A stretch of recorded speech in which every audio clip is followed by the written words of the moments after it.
Exploring months and days. Introduction. Learning months and days may seem like a trivial task, but believe me, it's important. Who wants to be that person who doesn't know the difference between Wednesday and Thursday? Nobody, that's who. So buckle up, because we're about to dive into the wild world of months and days. Why learning months and days is important. Understanding the calendar is crucial for everyday life. Imagine trying to plan a birthday party without knowing the months or forgetting what day it is and missing your important meeting. Fun ways to teach months and days. Let's make learning months and days fun and engaging. How about creating a catchy song to help remember the months?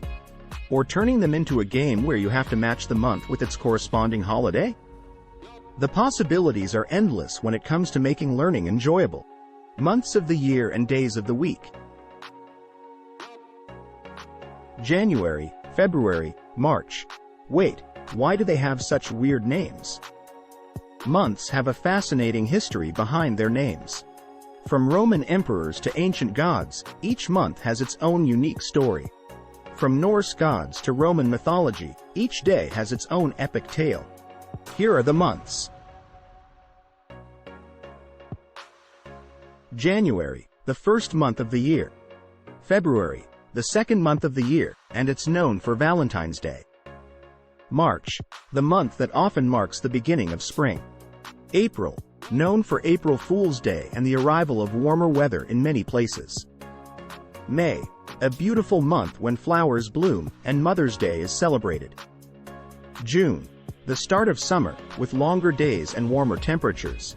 July, the month when many people celebrate Independence Day in the United States. August, a hot summer month in the Northern Hemisphere. September, the beginning of autumn in many places.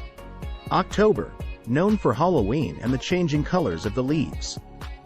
November, the month when Thanksgiving is celebrated in the United States. December, the last month of the year, known for Christmas and New Year's Eve. Days of the week. Sunday, the first day of the week. Monday, the second day of the week. Tuesday, the third day of the week. Wednesday, the middle of the week. Thursday, the fifth day of the week. Friday, the day that many people look forward to as the start of the weekend. Saturday, the last day of the week and a popular day for leisure activities. Common phrases. What day is it today? To ask about the current day of the week. Today is Monday. To respond with the current day. I was born in March. To express the month of your birth. My favorite month is July because of the warm weather. To talk about your favorite month. We're planning to meet on Friday. To schedule an event on a specific day. The event is on the 15th of November. To specify a date within a month. Combining months and days.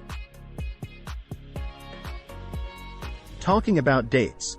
Learn how to talk about specific dates using months and days. For example, my birthday is on October 15th. Daily schedules. Describe your daily routine using the days of the week. For instance, on Monday, I have classes. On Friday, I go to the gym. Planning and appointments. Practice making plans or scheduling appointments using both months and days. Let's meet on March 3rd at 2 p.m. Special occasions. Discuss holidays and special events that happen in specific months and on particular days, such as New Year's Day on January 1st or Thanksgiving on the fourth Thursday of November. Practical exercises. Use a calendar to identify and discuss dates, important events, and holidays. This hands-on approach can help reinforce your understanding. Memory aids. Consider using rhymes, songs, or visual aids to help remember the months and days of the week more easily. Practice writing. Write sentences and paragraphs about your plans, daily routines, or special occasions, incorporating months and days for practice. Activities to practice months and days. Learning is all about practice, practice, practice. So let's mix it up and try some exciting activities to reinforce what we've learned. How about creating a calendar and filling in the days and months? Or role-playing different scenarios and asking each other what day it is. With these activities, you'll become a months and days master in no time. Remember that consistent practice is essential when learning a new language. You can use these lessons as a starting point and gradually build your proficiency in using months and days in English through regular practice and conversation. Thank you for watching. Please don't forget to like, share and subscribe.